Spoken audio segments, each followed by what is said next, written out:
বীর মুক্তিযোদ্ধা অ্যাডভোকেট ফজলুর রহমান শেখ হাসিনার ফিরে আসার বিষয়টা নিয়ে কথা বলছিলাম। এটি আপনার কাছে কতটা বাস্তবসম্মত মনে হয়? এটি কি সত্যিকার অর্থে ফিরে আসতে চাওয়া, নাকি এর মধ্যে অন্য কিছু আছে? এবং সত্যিকার অর্থেই যদি ফিরে আসে, তাহলে আইনি লড়াই করার সুযোগ তিনি কতটা আসলে পাবেন বলে মনে করেন? আমি একটা কথা বলি, রাজনীতিতে শেষ কথা বলে কোনো কথা নাই। দেখেন, এরকম একটা উদাহরণ কিন্তু পাকিস্তানে আছে। পারভেজ মুশারফ কিন্তু তৎকালীন প্রধানমন্ত্রী নওয়াজ শরীফের কিন্তু যাবজ্জীবন দিছিল, কারাগারে নিয়ে গেছিল, তাকে আর ছাড়বেই না। তখন সৌদি আরব একটা কন্ডিশনে তাকে, কিন্তু সৌদি আরব যে সে আর জীবনে পলিটিক্স করবে না, তাকে আমার কাছে দিয়ে দাও, কারণ he was very good friend of Saudi Arabia. সেই সৌদি আরবে সে অনেক বছর থাকলেন নওয়াজ শরীফ, কিন্তু আসলেন কিন্তু প্রধানমন্ত্রী হয়ে। এখন তার মেয়ে কিন্তু মরিয়ম নেওয়াজ কিন্তু পাঞ্জাবের মুখ্যমন্ত্রী, তার ছোট ভাই কিন্তু পাকিস্তানের প্রধানমন্ত্রী। কিন্তু সবাই মনে করছিল যে নওয়াজ শরীফের দল শেষ হয়ে গেছে। আমি একটা উদাহরণ দিলাম।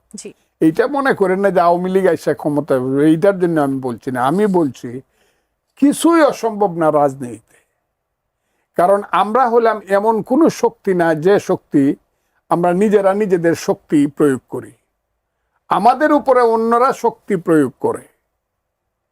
4টে দেশ আছে যারা আমাদেরকে নিয়ে খেলে, আমরা সেই খেলার একটা অবলম্বন তাদের কাছে।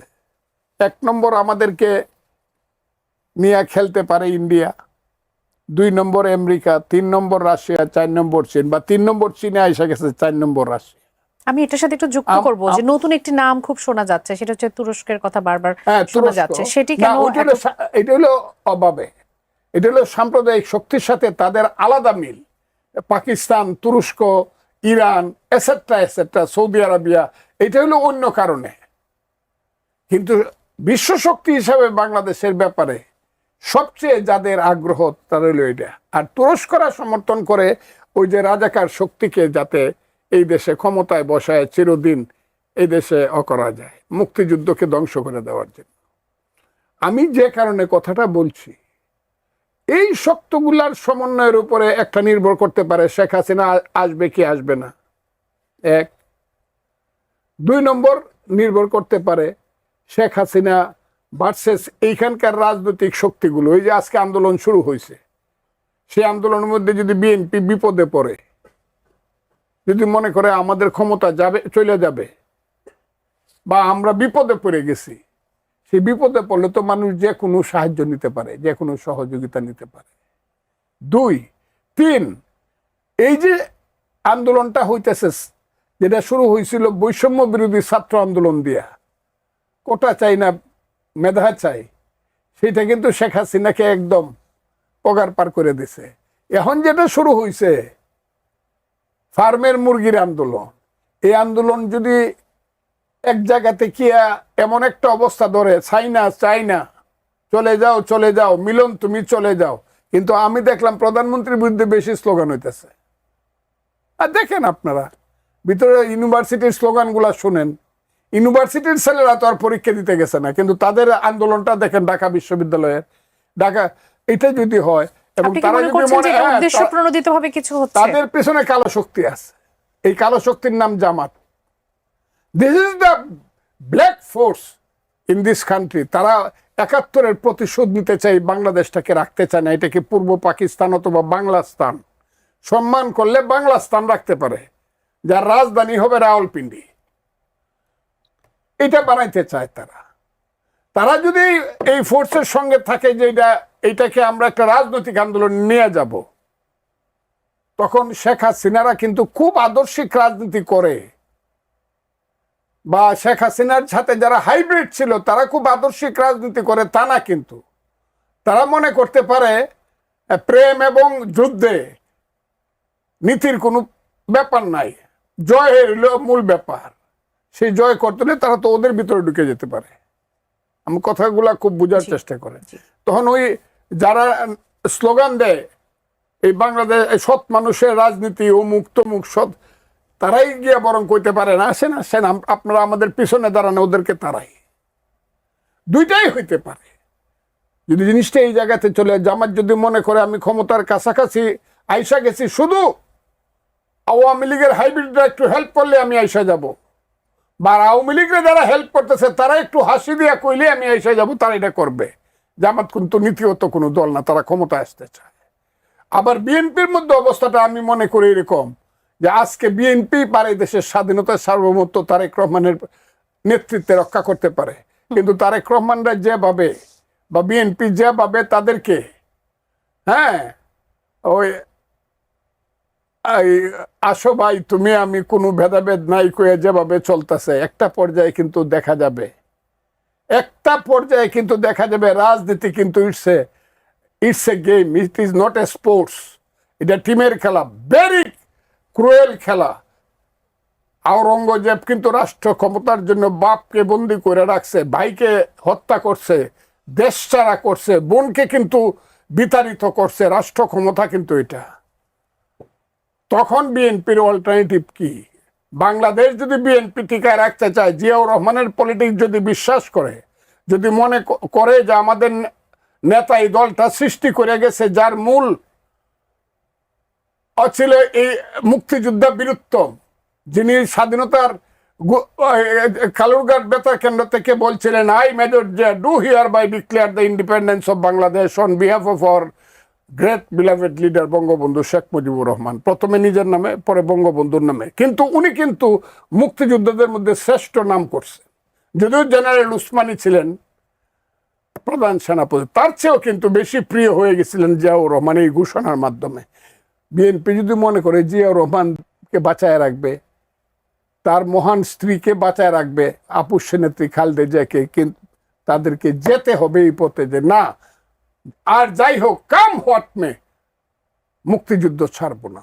যে কাজটা এইবার ইলেকশনে যখন বলছে যে আমরা 2/3 মেজরিটি পাবো, জামাত বাধ্য হইয়া ফজলুর রহমানদের মতো লোকেরা বক্তৃতা করছে। 1000 বছর ধরে বাঙালির মুক্তিযুদ্ধের বক্তৃতা আমি করছি। হিন্দু মুসলমান বৌদ্ধ কি খ্রিস্টান ধর্মনিরপেক্ষ বাংলাদেশ, মুক্তিযুদ্ধের রক্তাক্ত বাংলাদেশ, এই কথাটা কিন্তু শেষ পর্যন্ত বিএনপিকে 15 দিন পর্যন্ত ওয়াদরে বক্তৃতা করতে হয়েছে। আমরা মুক্তিযোদ্ধার দল, আমাদেরকে ভোট দেন, ওরা রাজাকার। এই জায়গাতে আবার জন্য একটু শান্ত, একটু বুঝলে জায়গা। কিন্তু একটা জিনিস কিন্তু আইসা পড়বে এই দেশটা নিয়ে। আমি আপনাকে বললাম বাংলাদেশকে বাঁচাইতে হবে, আর বাংলাদেশকে বাঁচানোর জন্য যে জায়গাতে দাঁড়াইতে হবে, 71 সঠিক ছিল না বেঠিক ছিল, যে যেভাবেই ভাবুক, এদের আদর্শিক দিক থেকে যেভাবে 71 মানে মুক্তিযুদ্ধ সঠিক ছিল না মুক্তিযুদ্ধ ভুল ছিল। জামাত বা এইসব শক্তি, জঙ্গিবাদী শক্তি, পাকিস্তান, তুরস্ক, এরা মনে করতেছে যে দ্যাট ওয়াজ রং, মুক্তিযুদ্ধ ভুল ছিল। আর পৃথিবীর সমস্ত মানবতাবাদী মানুষ, গণতন্ত্রের মানুষ, আর বাঙালি জাতি, বাংলাদেশের মানুষ মনে করে, এখনো মনে করে। আমি যখন রাস্তা দিয়ে হাঁটি, আমি যখন সংসদের রাস্তা দিয়ে হাঁটি, শত শত ইয়াং ছেলে পেলে রাস্তায় এবং সংসদে আমাকে বলে আপনি যা বলতেছেন ঠিক বলতেছেন আগান। এরা কোন দল করে? আমি সব দলের মানুষ। মুক্তিযুদ্ধ তাদের কাছে সবচেয়ে প্রিয় শব্দ। কাজে আমি মনে করি এই দেশে ফাইনাল যুদ্ধটা হবে রাজনৈতিক যুদ্ধ, মুক্তিযুদ্ধ ভার্সেস অ্যান্টি মুক্তিযুদ্ধ। হাসিনার দেশে ফিরে আসা নিয়ে নানা ধরনের আলোচনার জন্ম দিয়েছে। আমরা নানা ধরনের সেখানে পরিস্থিতি দেখতে পাচ্ছি দেশের মধ্যে। কেন এই ধরনের ঘোষণা এলো ডিসেম্বরের মধ্যে তিনি ফিরে আসতে চান, এবং সেটিকে নিয়ে সরকারের মধ্যে নানা ধরনের আমরা কথাবার্তা শুনছি। তথ্যমন্ত্রী একটা কথা বলছেন, হয়তো স্বরাষ্ট্রমন্ত্রী আরেকটা বক্তব্য দিচ্ছেন।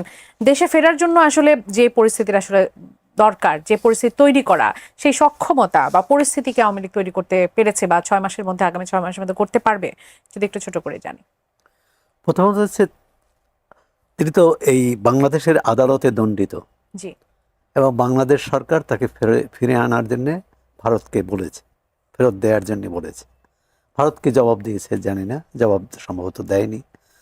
তাহলে তিনি যখন নিজে ঘোষণা দিয়েছেন যে ফেরত আসবেন, তাহলে তো এই রাজনৈতিক যে বিতর্ক, বাহাস, এত এই সন্দেহ, অবিশ্বাস, যেমন শেখ হাসিনার এই ঘোষণার পর সাবেক প্রধানমন্ত্রী, জামাত ইসলামের একজন গুরুত্বপূর্ণ নেতা, দলের সেক্রেটারি জেনারেল, তিনি বললেন এই ঘোষণার পিছনে সরকারের কোনো অংশ, বিএনপির সরকার বলেনি, বিএনপির কারো কারো ইন্ধন থাকতে পারে বা ষড়যন্ত্র থাকতে পারে। সেই পরিস্থিতি তৈরি এবং করছে। তারা বলেছেন যে নির্বাচনে আওয়ামী লীগের সঙ্গে আঁতাত করে তারা নির্বাচনে বিজয়ী হয়েছে, সুতরাং এই ঘোষণার পিছনে ষড়যন্ত্র থাকতে পারে।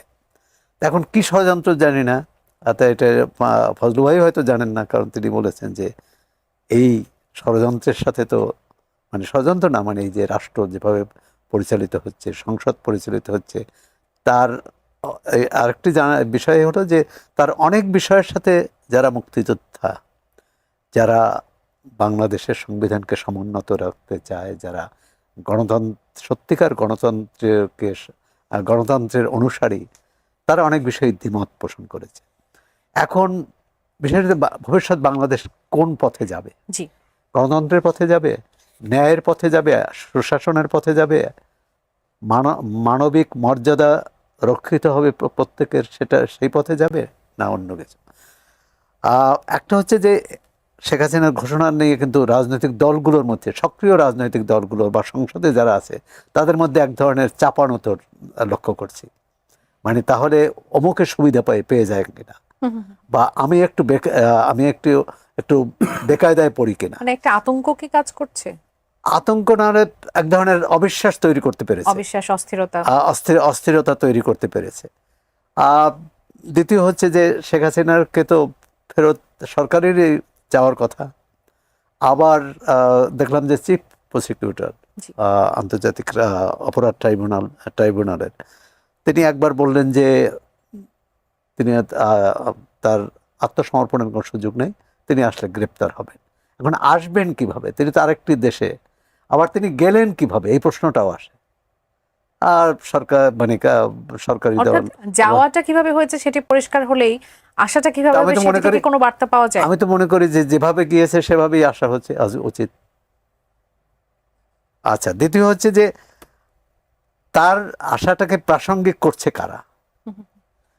তিনি জুলাই অভ্যুত্থানের পর, অর্থাৎ 2024-এর 5 আগস্টের পর কিন্তু কেউ তিনি যে ফিরে আসবেন এরকম ঘোষণা দিতে পারবেন কেউ ভাবেননি।